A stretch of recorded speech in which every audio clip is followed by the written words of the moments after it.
my sole purpose in life is to get out of their way. And so once they're ready with tech, we will get started. And then we will have an opportunity to run around with a microphone and give questions, but it has to go through the phone so that everybody can hear it.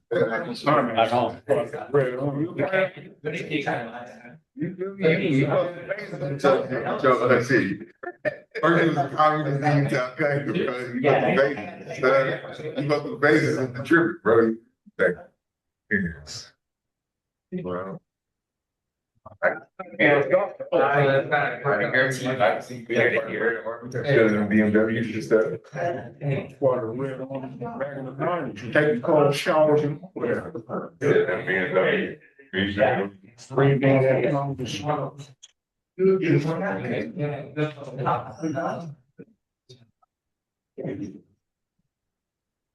And we are ready when you are, gentlemen. So please take it away when you're ready. 1 second.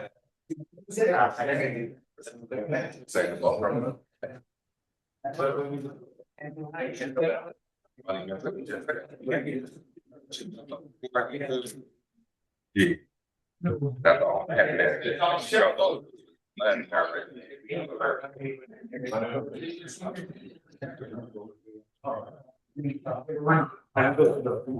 That's going into there.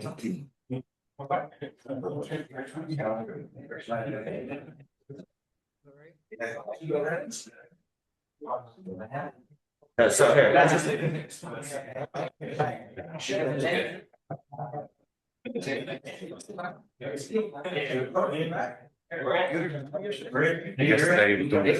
can see it. So unfortunately, so they can see you. You're being seen. They can hear us right now. So we'll be a good space for us to speak. Back.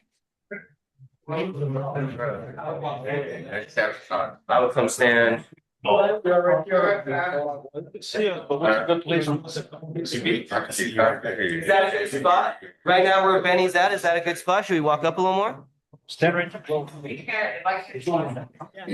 That looks great.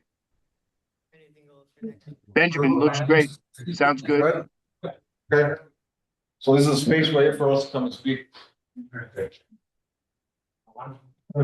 Thank you for your patience. You guys ready? Go for it. Right on. Good morning, distinguished guests, educators, partners, and scholars. My name is Benjamin, and it is an honor to stand before you today as we gather for the National Conference on Higher Education in Prison, a space rooted in purpose, possibility, and transformation, where lived experience is not just acknowledged, but honored as expertise. We would like to begin by extending our deepest gratitude to our sponsors and the dedicated education staff whose commitment and vision have made this moment possible. We also acknowledge that we gather today on the ancestral unceded lands of the Talowa and Yurok peoples, that Cal Poly Humboldt is on the unceded lands of the Wiyot people, where they resided from time immemorial. A special shout out to Mara, Natalie, Anusha, and the rest of the Lions. To our fellow Cal Poly Humboldt scholars, Artie and Javier, who once shared this room with us, now live their dreams in that audience there with you. The definition of leadership is praxis, theory, and action. Leadership is pioneering a bachelor's degree program in a level 4 180 high security prison with an infamous history of oppressive conditions, where once buried voices became a catalyst for change. It is having the strength and courage to face deep-seated traumas, and in that vulnerability to begin reshaping the man you envision yourself to be. It's finding your grit and resolve to navigate through the course material, in spite of facing 14 lockdowns in the past 8 months. Leadership is community building. In our lessons, Jessica Hernandez, Growing Papaya Trees, reminds us of our responsibilities and commitment to long-term growth, resilience, and sustainability of our communities, of our roles as leaders, the legacies we leave, and upholding the value of environmental stewardship and cultural preservation. She says, like papaya trees, we demonstrate the power of collective action when we are in community.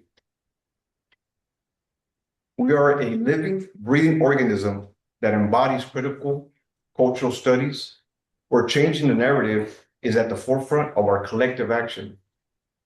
The student speakers you will hear today will guide us through conversations on resilience, on student leadership strategies forged under pressure, and on the strength of collective voices working together, on how, in their tireless efforts to be of service in their community, they established rehabilitative programs like Hustle 2.0, where voices like Mr. Daryl Baca's were instrumental in creating concepts and ideas that allow us to look beyond the immediacies of our confinement and into a future full of hope, where scholars like Mr. Shakanaza created space to develop and shape the minds of the next generation of legal prison advocates, peer literacy mentors, and educational clerks that cultivate a culture of academia by encouraging peers to earn a GED and high school diploma. These are our leaders. And it is now my privilege to introduce our first speaker, Mr. Shakanaza.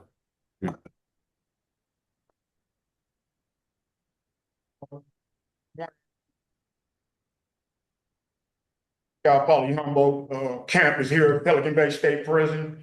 We want to give credit to all of our faculty at Cal Poly for bringing our program here and helping us become better individuals. They show a lot of love and concern for us. You know, this being a maximum security yard,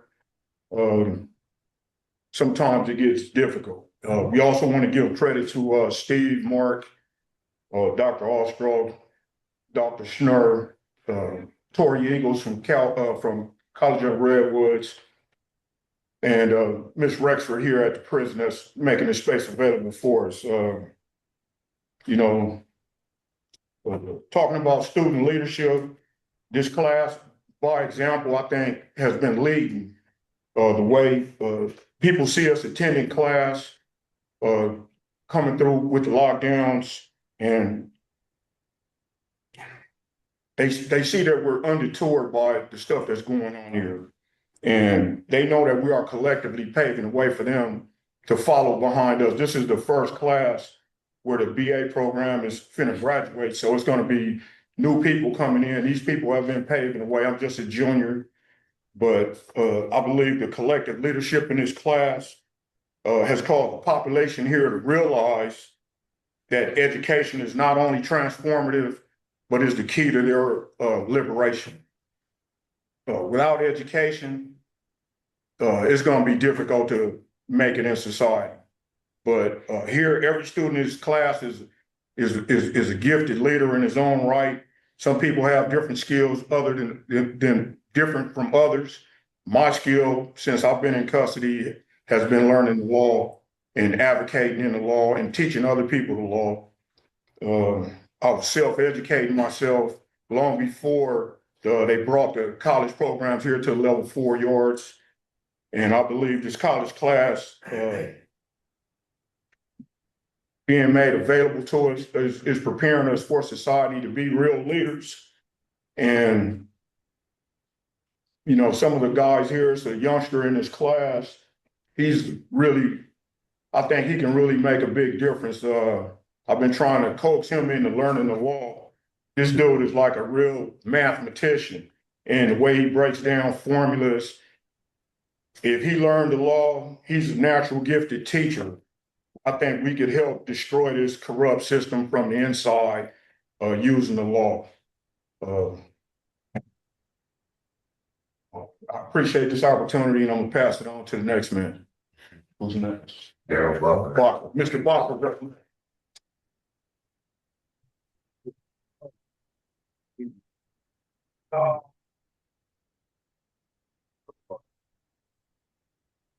Hello, everybody. My name is Daryl Anthony Baca. and I'm a proud senior at Cal Poly Humboldt. It's an honor and a blessing to be here and share this space with you, so thank you. I will be talking about leadership strategies, and we are talking about this the other day. And I guess my biggest strategy that I use is I lead by example. And I know that's a broad statement, so I'll try to clarify it.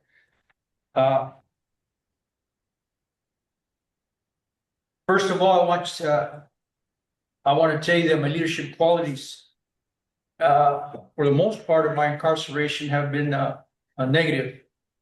It was all about power, control, and the opportunity to feed my ego, my anger, and my fears. However, having the opportunity to participate in self-help programs here at Pelican Bay State Prison, I've been able to change my story, my narrative. And I will be addressing three components that I came up with.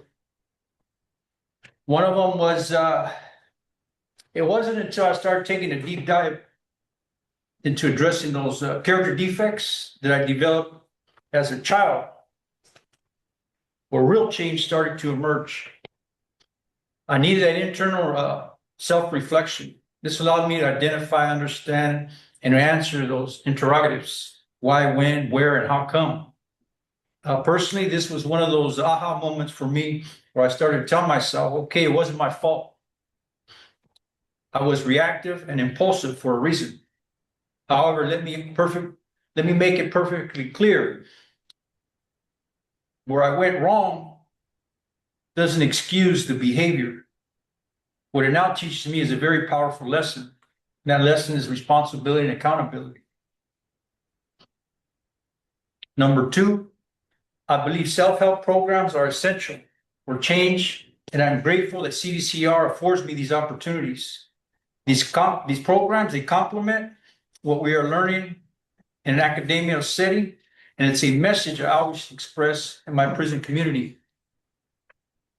Three, I take on leadership roles by facilitating in various groups, programs here at Pelican Bay State Prison. Currently, I'm a facilitator in GOGI, AA, and Trauma Talks, ACEs, Adverse Child Experiences. I would love to sit here and explain to you these, what these classes are all about, but because of time being an issue, let me just say, let me talk about one of the programs I'm very proud of. I was involved in a program called Hustle 2.0. I was part of a writing team that published about 8 books, everything from proper etiquette, criminal thinking, to entrepreneurship. But 2 books I'm most proud of are volumes 1 and 2, Parole Board Readiness. During this period, 2017, 2018, we had no material to prepare us for a parole board suitability hearings.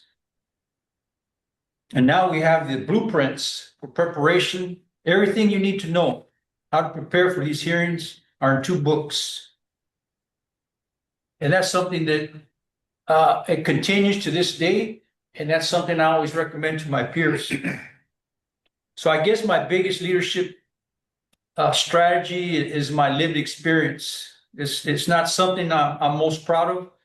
And I say this only because of the behavior it took that brought me to this point.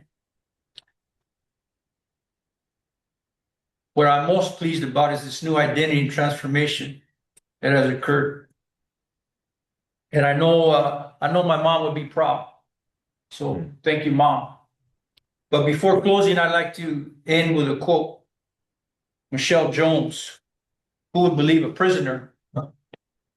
She says, "We bring our whole selves to the work, just as it is impossible to cut away one's race, gender, and class when approaching the archive.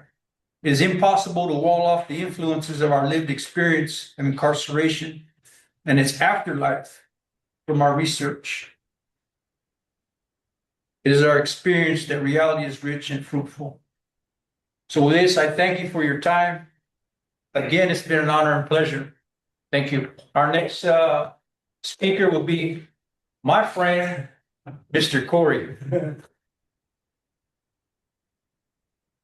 Possible, folks on that side, maybe move over a seat or two for folks coming in late. My name's Corey Flannery. I just want to say thank you to y'all. Thank you for giving me the opportunity to stand before you here and tell you about our program, about how much it means to me. I want to say thanks to Steve, Mark, and Max for seeing in me things that I didn't see in myself. Thank you to Pelican Bay for providing us the space to present to you guys today. And thank you for everybody else that's helped contribute to this program. Okay. Inside California, highest security prison, education is more than just earning a degree. It's about reclaiming a voice, identity, and a purpose. Through our partnership with Cal Poly Humboldt, students are not just participating in higher education, they're helping shape it. Today, I'll talk about how resilience, student leadership, and collective voice are building and sustaining our BA program from inside out. Resilience in this space is not individual, it is collective. Students navigate lockdowns, limited materials, and institutional barriers that constantly interrupt learning. Yet we show up. We show up for ourselves and we show up for each other. This challenge is what Michel Foucault described as a docile body, a system designed to create compliance and silence. Inside our BA program, we see something different. Students are not passive. They are engaged, critical, and active in their learning. They are building knowledge inside space that was never designed to support it. This is resilience as resistance. Cal Poly Humboldt's BA program here at Pelican Bay State Prison sees that leadership emerges through action, creating peer mentors, organizing study groups, and advocating for the needs of students. Leadership strategies include student advisory groups that communicate with faculty, peer mentorship systems where experienced students guide new ones, and student-led study sessions. This leadership is rooted in inclusion, accountability, and shared responsibility, not hierarchy. Kimberly Crenshaw's theory of intersectionality reminds us that students experience incarceration different, depending on race, class, gender, and background. Effective leadership recognizes these differences, creating spaces for all voices. Recruitment into the BA program happens through trust. Students recruit other students. They share lived experiences inside the Cal Poly Humboldt program. Shared vulnerability forms genuine solidarity, allowing the rise of the educated man, assisting fellow students mentally, emotionally, and physically through a lens of shared personal lived experiences. Combined with higher education, understanding the expectations needed by new students to guide them through the process smoother, this peer-based approach is powerful because it reflects intersectionality in practice. Students connect through shared experiences, and that connection builds confidence and belonging. One of the strengths of our BA program is that students are not just learners, they are contributors. Through collaborations with faculty, Cal Poly students provide input on course topics like social justice, inequality, and community transformation. Readings that help reflect their lives and discussions that connect theory to lived experiences. This challenges traditional top-down education models. Instead, the curriculum becomes something that reflects lived experience, especially experiences shaped by inequality, incarceration, and community.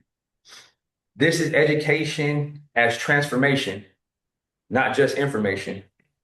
This work connects to a broader movement currently expanding inside the prison system through the National Conference on Higher Education in Prison. This platform amplifies programs and student voices so they can share their work, their leadership, their vision with the national audience. It validates the idea that education is not secondary, it's essential. I want to leave you with this.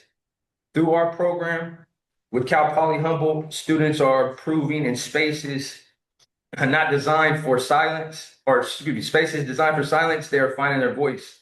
And systems designed for control, they are building leadership. And an environment not built for growth, they are creating transformation. This is what happens when resilience meets opportunity, when leadership is shared and when collective voice is centered. Thank you for the platform and opportunity to solidify our narrative. Not of criminal thinking and behavior, but one of positive change and growth. Thank you for your time. Next speaker, Antonio.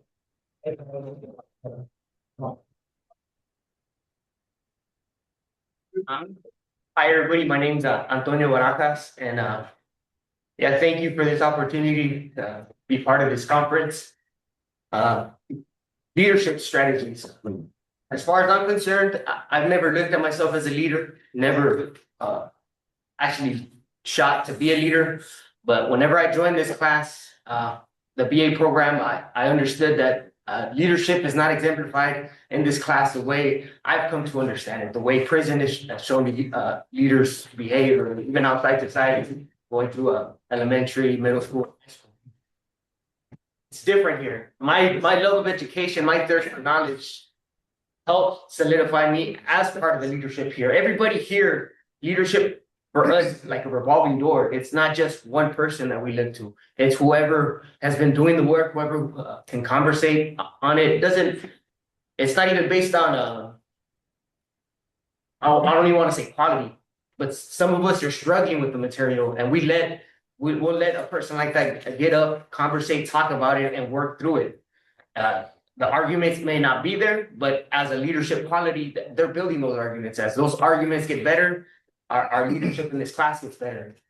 This leadership extends all the way out to the yard. These doors are open. This may be a prison, but the doors are open to everybody right here. Anybody that wants to come up to us, talk to us about education, or we had a great forgot the title, but she puts our videos up of debates and our conferences. They go up on the institutional channel. That channel has helped in the recruiting process of getting other people just interested in education. Before this, it wasn't in prison. Education it's not a big deal. They don't make it a big deal. It's part of a rehabilitation. But even when you go to parole board, they focus more on you having a vocation. They're not necessarily interested in education. But Dr. Schnur has given us plenty of opportunities here and has opened the doors to us to different colleges. A lot of us are applying to masters. That is a conversation that is going on here. That is a conversation that gets extended to other inmates, on the incarcerated individuals on the yard, which is part of the recruiting process. There's a future, there's opportunity, and we have a lot to offer. I myself, again, applying myself, managed to get the highest GPA in the major for the university. The stigma that I had as a prisoner didn't let me process that all the way. I somehow try to understand, like, there's something off right there. You know, I'm not supposed to have the highest GPA. An incarcerated individual, I was susceptible to the same stigmas that was being implanted on me, that I was fighting, that I was struggling through the whole time. But that is not a testament just to my work, but that is a testament of this class's work. The way they push me, the way I come to this class and look to other people to refine an argument, to participate in class, to hear somebody else's input and get something else out of the stuff I'm reading. So leadership for us is just a dedication to education, to work, and to just working on yourself. Wherever you're at and wherever place you're in, that's where we want to see you. That's where we want to build you up from right here. As far as the curriculum, man, I always advocate for incarcerated scholars, and like, I was kind of blinded by it. There's so many great works have been written by people in prison. I made an argument in a prior Skype thing, Zoom thing, that Nietzsche was an incarcerated scholar. The only reason I said Nietzsche was an incarcerated scholar because I like The Will to Power. I understand he never finished that book, The Will to Power, and somebody took his agency, which is what I took as, they take you lose your mind, you get a mental disorder. You get sequestered by your family, and then they built something that reminded me of being incarcerated. Some of your work and the work you do here does get biographically mediated. But yeah, that's it for me. Thank you very much. I'd like to present our next speaker, Davion.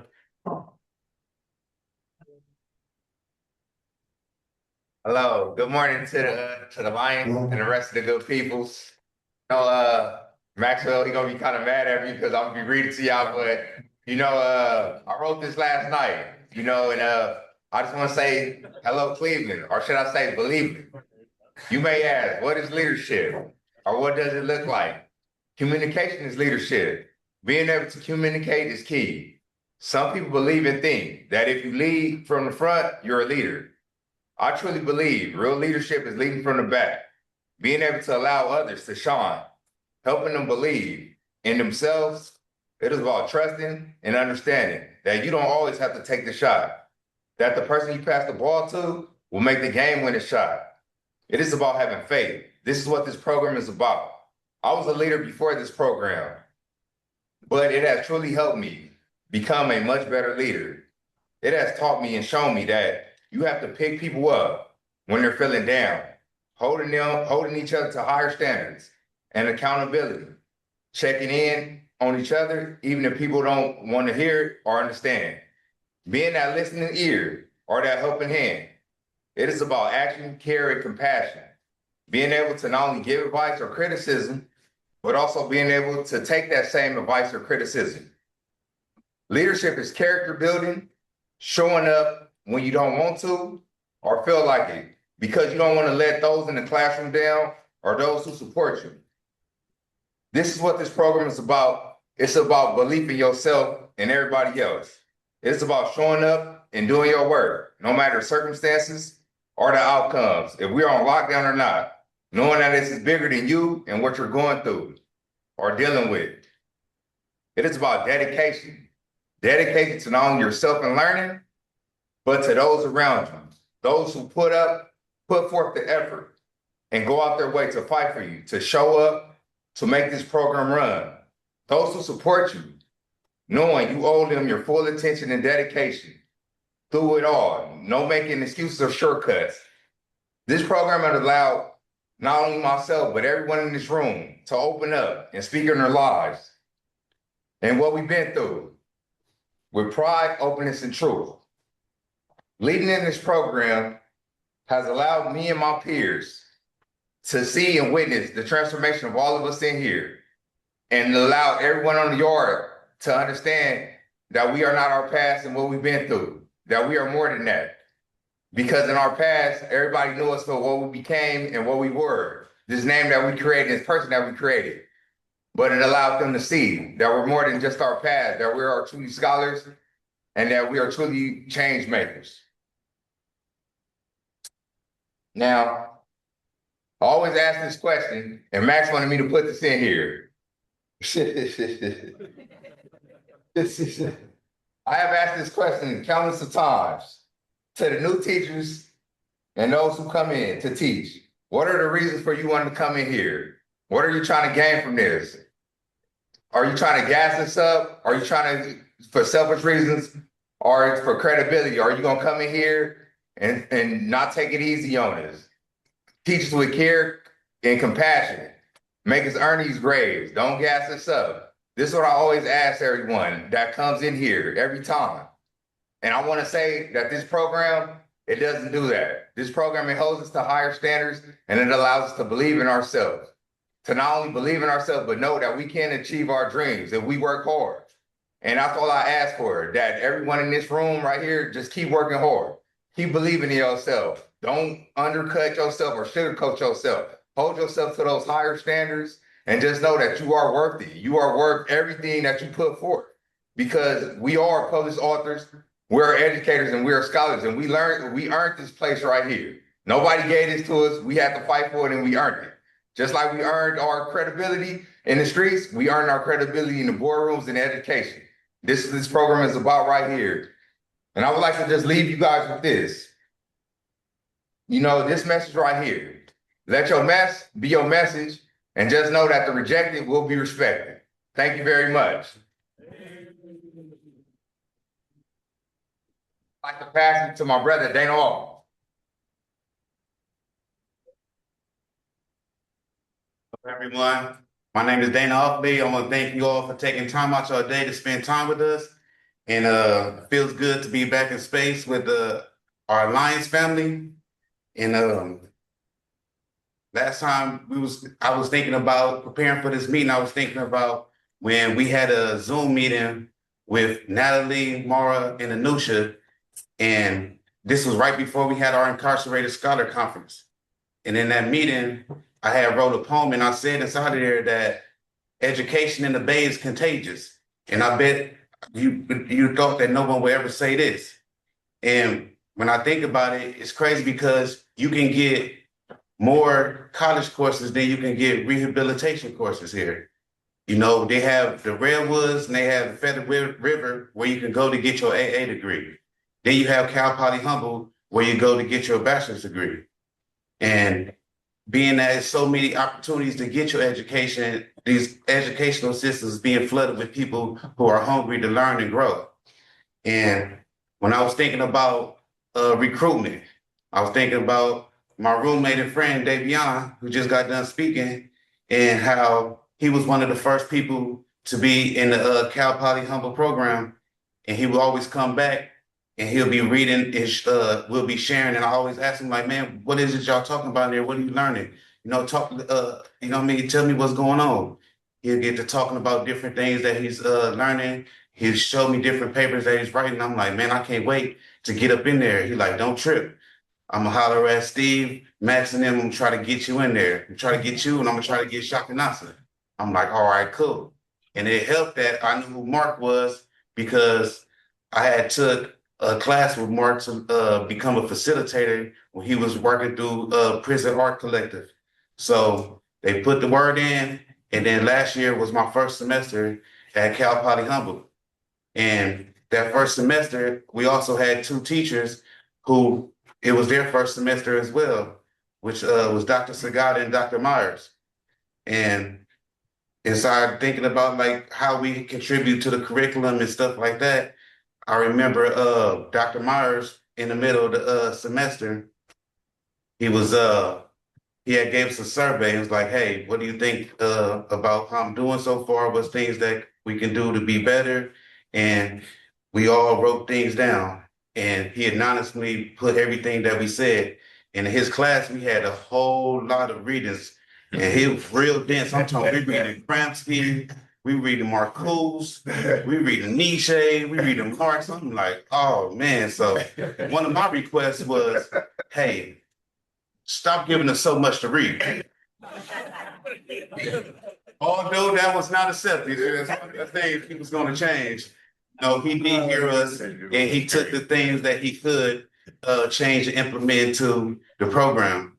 And I also think about Dr. Sagata too. And he told us one time how he was in preparing for the class, how he was talking to his mentor, and he was trying to tell him like, how am I going to teach these guys about police and body when they have experience in policing in ways I can't even imagine? And you know. And then he came in here and he was telling us how, when he was teaching us this, how much he learned from us as well. And even Dr. Myers was saying how this has made him enjoy teaching again. So not only is this helping us, it's helping our teachers as well. And we're growing bonds and solidarity. And the things that we are getting is something that was going to hold on and take with us forever. And I remember that semester, we had a whole lot of conferences. We had the Juvenile Justice Gathering Conference. We had the Prison and University Conference. We had a Incarcerated Scholar Conference and Campus Dialogue on Race in the same week. And Max came and said, hey, look, I know y'all got a lot of work y'all doing. You got all these conferences that y'all doing. If this is too much for y'all, and you guys want to kick back on any one of these, just let us know. And, you know, it's how you feel. How do y'all feel? What do y'all want to do? And we like, man, bring it. We got it. And we did it. So, you know, our voices is being heard in this program. It's not like, hey, you guys want to do this, this, and that. No, they're working with us, talking with us, and it's a team. It's not just, hey, you're going to do what we tell you to do. And when I was thinking about clubs and that we created here, me and Samuel Note, we work in education, in the gym together.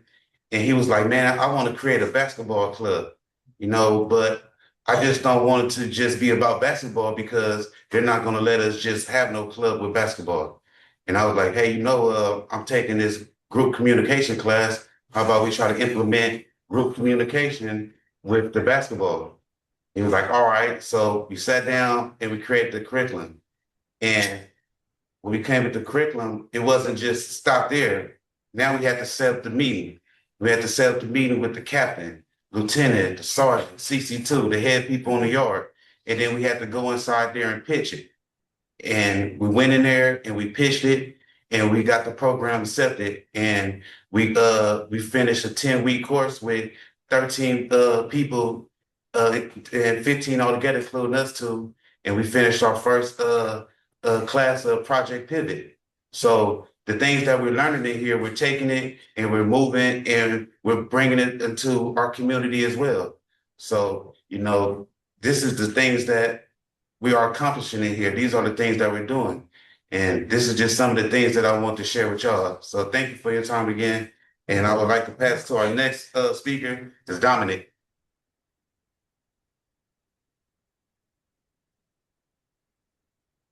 Morning, everybody. My name is Dominic Conjardo, and I'd like to thank you all for allowing us to share this space with you today. I also want to throw a shout out to Alliance for creating this platform once again, so we can share our collective experiences. Just as we all have heard from my colleagues who came before me, in expressing their perspectives on transformational learning and leadership, as well as how they cultivate the strength and resilience to find their niche in developing the skills as academic scholars, leaders, or in the various roles they play throughout their day in relation to seeking higher education. Paulo Freire, author of Pedagogy of the Oppressor, wrote, "Education either functions as an instrument that's used to facilitate the integration of the younger generation into the logic of the present system to influence conformity, or becomes a practice of freedom and how men and women deal critically and creatively with reality and discover how to participate in the transformation of their world." I want to say after almost 2 decades in prison myself, my journey in seeking higher education had begun after a tender descent plagued with addiction and antisocial behavior while incarcerated. It wasn't until like 2018 when I decided to seek higher education and rehabilitation here at Pelican Bay, which led to my enrollment here in Cal Poly in 2024, where I'm currently a senior in the BA's program and a member of the National Communications Association, Lambda Pi Eta Honor Society, Delta Pi Chapter, and graduate class of 2027. My experience in obtaining a higher education while seeking personal development has taught me more about myself than any other experience in my life, along with cultivating a deep understanding of what culture, community, and higher education is about. But this had not been an easy task, as I encounter challenges, just as most things worth fighting for in life are. They're always met with some kind of resistance. And that was kind of how my path was for a while. But I had to learn about my own individual strengths as well as my weaknesses, and then develop upon those weaknesses, by establishing resilience, developing emotional intelligence, and the critical thinking skills required to navigate my daily life, the assignments, and how to interact with others. Higher education has taught me how the world operates, whether it's concepts, ideologies, theories and praxis, or semiotics and language, and how we relate to the world we live in, or in seeking a better understanding of the global community perspective. Outside of all these disciplines of learning, there is also an element that's been the cohesion of this experience, one that I'd like to acknowledge. In all reality, I know I could not achieve these educational goals or achieve the skills to overcome the challenges we all face on this educational journey together. Especially under these extreme circumstances, like my colleagues told you about these extreme lockdowns, and all the obstacles have been in the way. But that being said, it wasn't without this co-creative inclusivity and the horizontal leadership that everyone in this cohort contributes and brings to this space, to cultivating understanding within the culture in order to help all members to recognize inequities whenever they are found, championed by their own personal awareness and resilience to transform their lives to obtain a higher education. And I want to commend and thank everyone in Cleveland and in this room who has given me the inspiration to transform my life and to become the person I am today. I also want to express my appreciation and pay homage to the administrators here at Pelican Bay and the educators and professors who come into this space each week, who transform this learning experience co-collectively to foster this cohort. A place where educators come together in a collaborative relationship for the purpose of shared work to achieve something that no one else could have done alone. This collaboration, where a trust-based environment shifts education from a passive instruction to an active shared experience. A space where teachers can learn and expand their own teaching experience by embracing differences to become a stronger academic administration. One who took a chance to change the culture of the cultural space through teaching us about collective leadership and learning. Who urged us all to take back freedom by investing in nurturing our own individual collective efforts into crafting a more positive academia so that we may find our own voices, cultivate the leadership qualities we shall need to transform our lives while inspiring others to follow in our footsteps and in discovering how to participate in the transformation of their world while learning and becoming leaders themselves. With that said, I want to thank you all for being present and allow us to share our individual perspectives. And I'd like to introduce our next speaker, Adrian Garcia.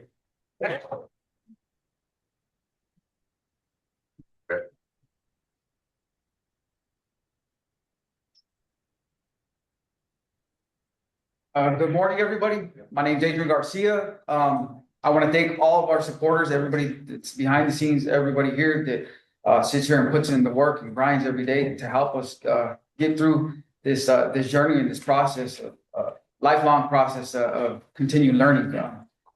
I wanted to talk a little bit about some leadership strategies of my own. I've come to understand with the help of my community in here and the community in the institution and the community I was brought up around to understand that it's not done alone. It's about co-leadership. We're all leaders in our own right. We do this as a collective and we move forward as a unit, as one. It kind of brings me to a reading we had this semester in Dr. Schnur's class, by Jeff Chang, where it talks about Bruce Lee and the concept of being like water, that flexibility to move together and move through or around or over or beyond what obstacles are put in front of us, the barriers that are put in front of us. And we do that together in here. We figure out those things together in this classroom, in this program. We put in the work and we continue to work to cultivate a culture that's around that shared vulnerability by having some of the discussions that we have in class, and not just stopping there, but carrying that over into the yard and into conversations with friends, family, to just move that beyond these walls and be able to affect others and affect some transformation within the culture here and beyond. I'm fortunate to be able to work here in education as a peer mentor, along with multiple other scholars in this classroom, where we have the ability to have that platform and be able to connect with some of the community members in the institution to be able to provoke that new thought, that new way of thinking, expanding on some of the philosophies that we're learning and the theories that we're learning in these classrooms, and getting people to just examine those fallacies that we've been stuck in for such a long time, and just disrupt some of those dominant narratives. We're given the opportunity in here through our research and some of the papers that we're able to write to express our struggles, our stories, the beauty in our struggle, the beauty in our stories. A reading that we just got done reading by Richard Delgado, the storytelling for oppositionists and others, a plea for a narrative. Richard Delgado says, stories attack and subvert the very institutional logic of the system. And that's what we're trying to do here. That's what we continue to try to do each and every day. but we do that together and we move together as one. We sit here, we listen to each other and we take on and we expand on each other's ideas, even if we don't agree, disagree, we respect that. We respect each other's contribution to what we're doing. And yeah, we continue to do that every day. And we're so thankful. I'm thankful. And I appreciate everybody's time. And thank you again. Next guy. The next speaker is Salvador Jacobo Salvador.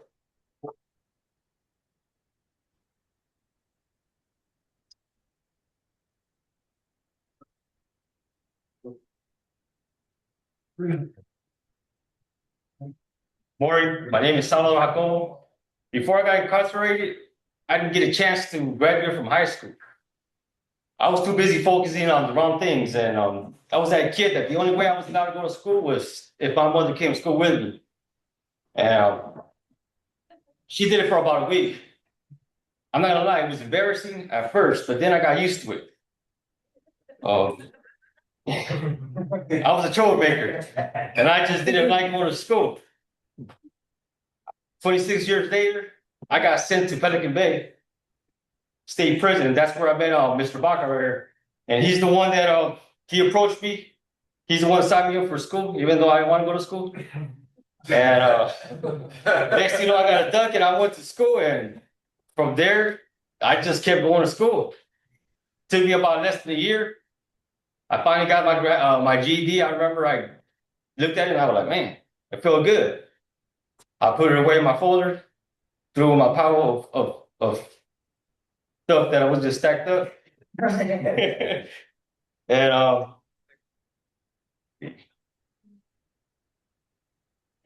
yeah, it felt good.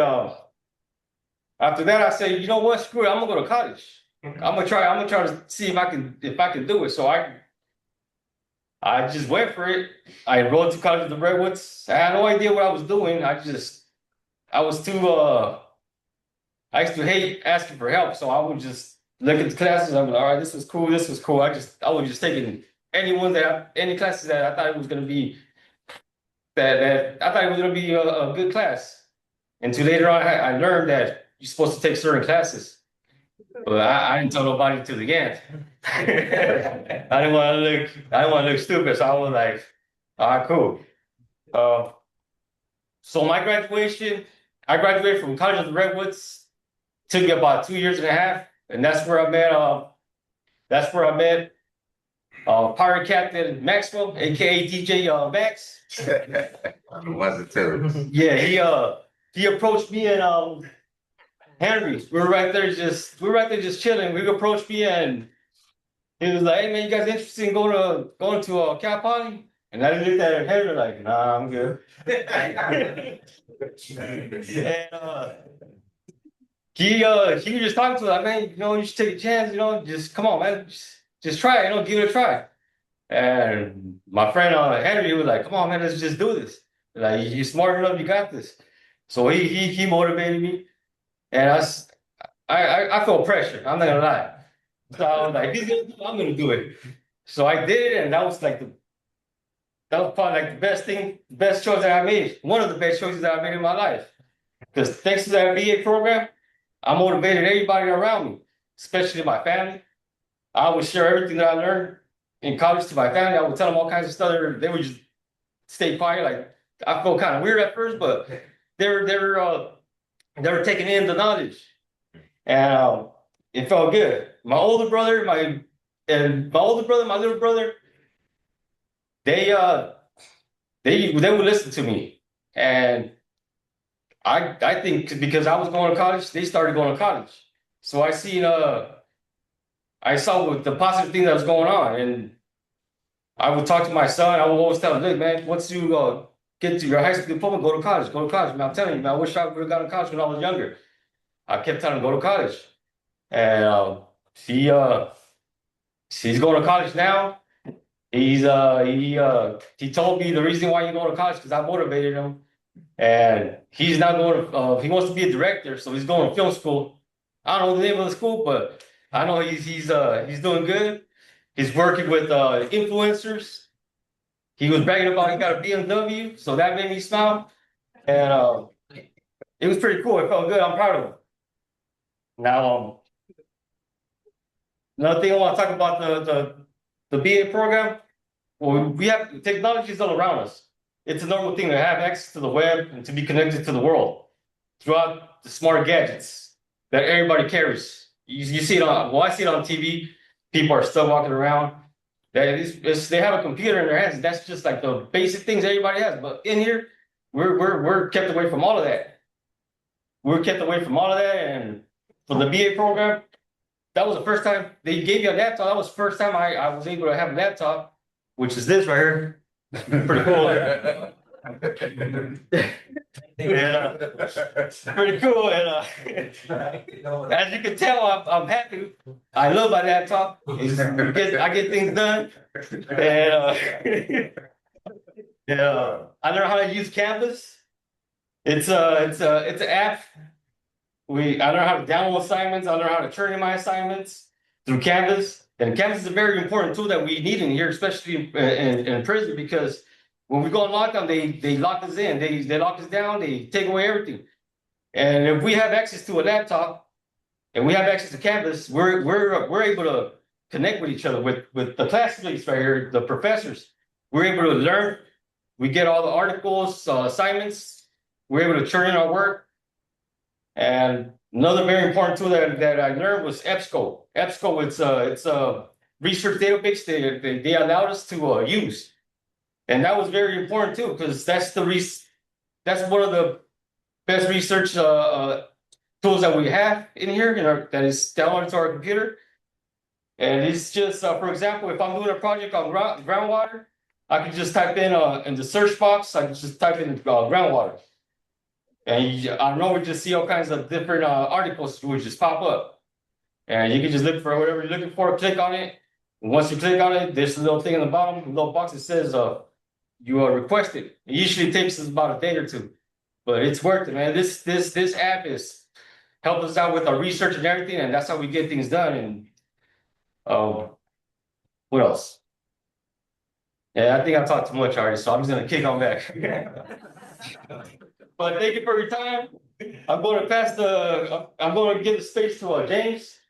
That's it.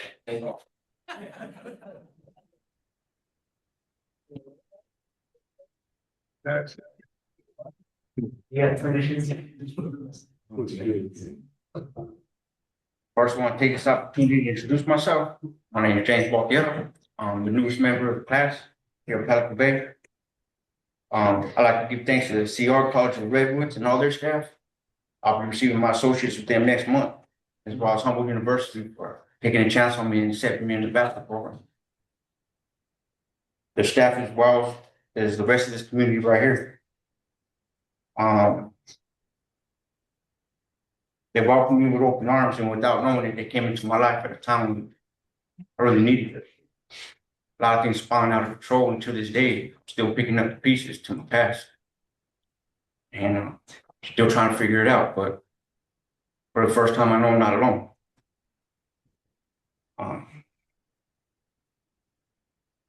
I've come to learn that through my education, my self-worth, and it's also brought me closer to my family in many different ways. I'm gonna keep it short, but I know that I've earned my seat here at Humboldt, but when I hear these men speak, I get inspired, and I know that I've yet to earn my right to sit amongst them. But I look forward every day to trying to earn that right. I'm not sure what the future holds, with this community standing behind me for the first time in my life. I'm proud of myself, and I'm excited. Not only that every day is the first day of the rest of my life. Again, I want to thank all my professors here at Humboldt, this community, my family, and to you guys as well. Thank you for your time.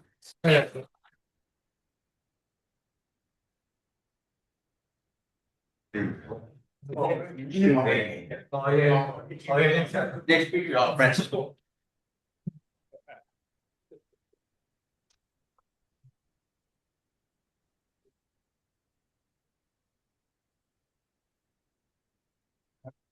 Thank you to the Alliance for giving us the platform. of course, Cal Poly, College of the Redwoods.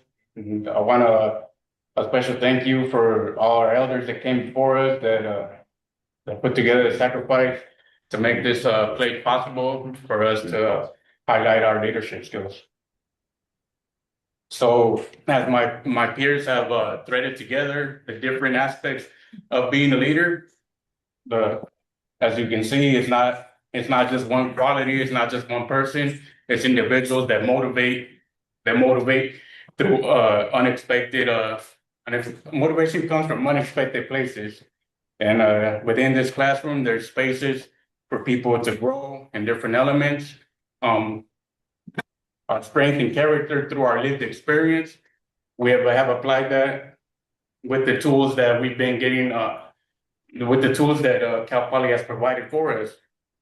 And with this move forward, but some of the key things that my peers have highlighted is the importance of collective, bringing everybody along, mindfulness, the resilience, the fight against our objective reality. And I would like to conclude this by ending with the honor that Angela Davis gave us through coming through the Zoom. And she said that it's about bringing people along through our development, and collectively is where change comes from. And she also highlighted the fact that when one persists to help people out, one outgrows themselves. And to me, that's true leadership. And just to end it is hope. She said, if there ain't no hope, go ahead and create it. Thank you very much. Bill? And we'd like to end it with Bill. There's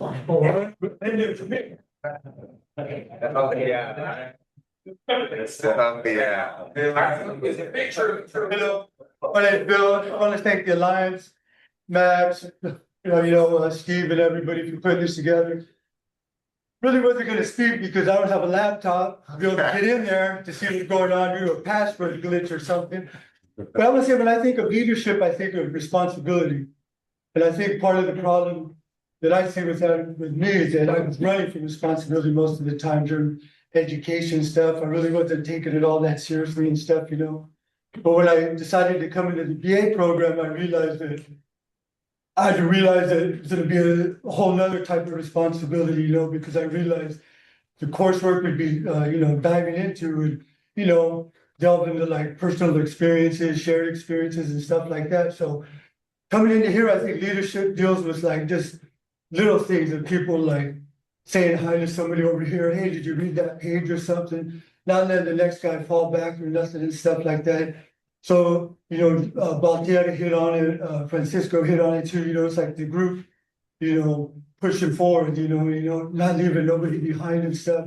So that's what I think about, with leadership and stuff, it's everybody's thing, moving forward, not left nothing behind and stuff, because I'll graduate like next year and stuff, and I sort of think like, I hope the next guys, or I hope I'm being responsible enough that guys see me or whatever, talk to me about it, that they're willing to, come into the BA program and take it serious like we all are here stuff, because this is the first, a first for 180 level 4, none of us ever thought this would happen and stuff, or believe me, talking to a screen that I don't know what I'm looking at. I just want to say that's how I see leadership, it's a group effort, everybody can, like when we're putting groups, teachers assign us groups to get into and stuff, like I actually feel bad if I'm not like doing my part of the work, so that's why I need my password to get in the laptop. But it's just stuff like that you build because you don't want to let the next man down in the class and stuff, so thank you. We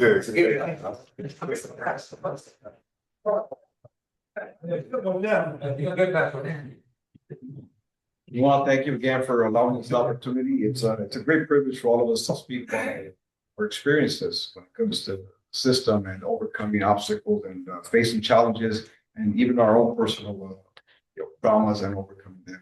And so when we talk about leadership, we have a great group of guys here and we all move together like everybody spoke on, and we truly help each other and try to build what we have here it's a special moment for us. And, we like to validate each other in our process because it's developing, it's growing, and it's community based. So thank you again. And we want to, speaking of community based, we want to give the opportunity to two fellow scholars that were here with us. We mentioned them, Artie and Javier, and they're there in Cleveland with you, so they could speak on some of the highlights of their experience when it comes to this program. We'd appreciate their input. Thank you.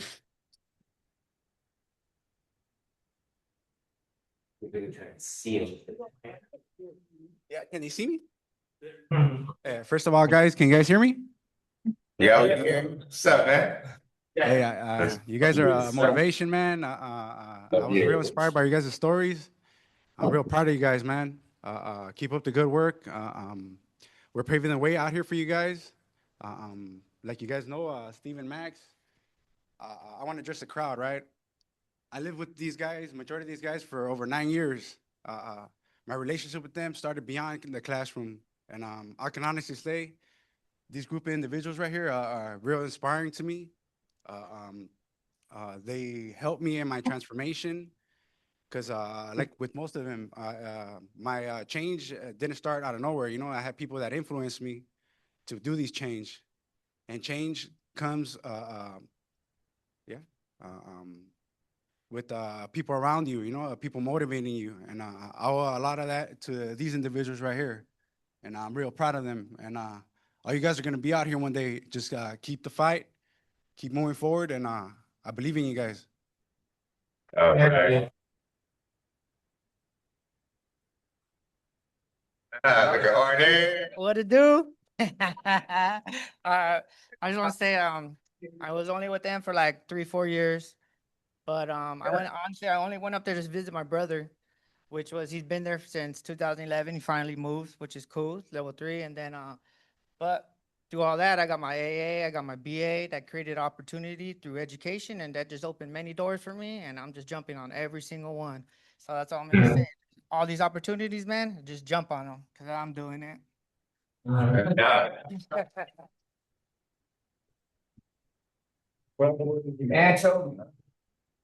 So let's see if we are at time here, but I don't know, I think you have class with Dr. Ostrov after this, but if folks want to stick around for Q&A, I just want to be respectful of time.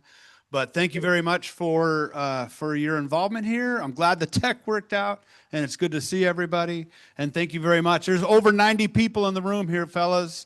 So that's it right there. Thank you very much. I was gonna say, if there is Q&A, we'll hang out for a minute. We don't have to start right away. Where's the bottom line?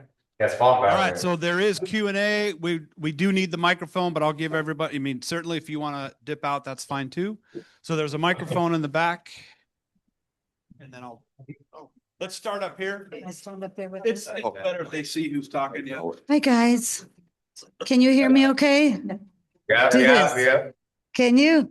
Okay, good. Yeah. Thank you. So I represent the state of Mississippi, and I'm over all the education and reentry and all that for the state of Mississippi. But I went to Pelican Bay in 1993. Were any of you there in 93? None of you are old enough to have been there that long. Okay. So that's okay. No judgment. So I came there as an undergrad student, and it was where we have 2 students here. 2. Well, it's where they sent men to slowly go insane and die. It was the most horrifying prison I had been in to that point. So to see the transformation of what I'm looking at today, who was the change agent responsible for turning that from an insane asylum prison where we keep our lector Hannibals in the shoe unit? It was horrifying to what I see today. Was it a governor? Was it a director? Who was it that shifted this and made this change? Right there. Yeah, you got only one connection. That's okay. We're in the same boat. We're both old. It's okay. We're good. We're hanging in there. You need chocolate right there with you. I don't think it was one individual. It was a collective group that we got together while we were in the SHU. And after decades of sitting there, beating ourselves up, we decided that we needed to change the narrative. We needed to change our story. We started educating ourselves. And we went on this hunger strike. Oh, I remember. Yeah. The hunger strike changed the whole system. Okay. It changed the laws, and it gave us an opportunity to come out here and educate ourselves. Yeah. I remember that hunger strike. I thought, dear God, let this work. Like, please let this work. That was the most inhumane facility. I can't even get my head around what I saw there. Yeah. In 93. That was a long time ago. I got here in 1990, and they finally let me go in 2015. And I've been here, out here in the main line, thriving and educating myself and going to school and having a great time. Well, listen, let me get off here and make time for everybody. I'm so proud of you guys. I love y'all so much. You're so valuable. So you got this. Thank you y'all. very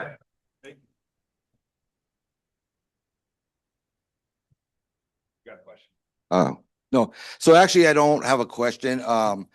Formerly incarcerated, my name is Oscar. I paroled out of Salinas Valley in 2019. After facing a life sentence, I did my little 8 years, came home. I just really want to say here, I met Steve in the lobby from the airport. You guys are scholars. You're gentlemen. You're worth it. You're amazing. You can do tremendous things out here in the community. We can't wait for you to get here. Since I've been home, I became a mentor. I'm an alcohol and drug counselor, and now I'm getting my bachelor's in social work at San Jose State on my way to master's. So I'm gonna tell you something. I had this ain't nothing to boast about, but I had a P number and an H number before that, so you know where I was at. With that said, don't let your past dictate what you could do and define you as a man. You ain't inmates. You guys are scholars. I appreciate you. Keep it going. I'm rooting for you. Everybody in here was clapping. You guys really made me emotional because I see you guys as my peers. So thank you. Don't give up. I know it's hard. I know the lockdowns. I get it all. But you guys are going to get through this. I assure you. Keep moving forward. That's all I want to say. Thank you, Steve. Thank you. Thank you. Any other, how about one more question or comment?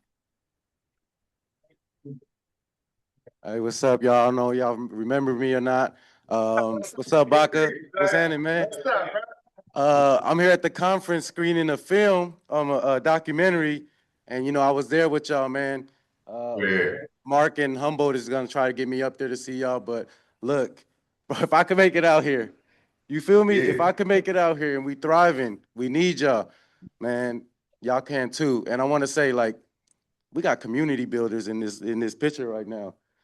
The College of the Redwoods, Baca was there. Humboldt, Baca was there. We was all doing that, right? Like all of this was all on the yard. So I just wanted to give the guys their flowers and encourage y'all, bro. Not only can y'all make it out here, but we need y'all out here, bro. Amen, amen, amen. Thank you very much, everyone. Thank you very much, Pelican Bay. And we will see you next week. Hey man, what's up, Tony?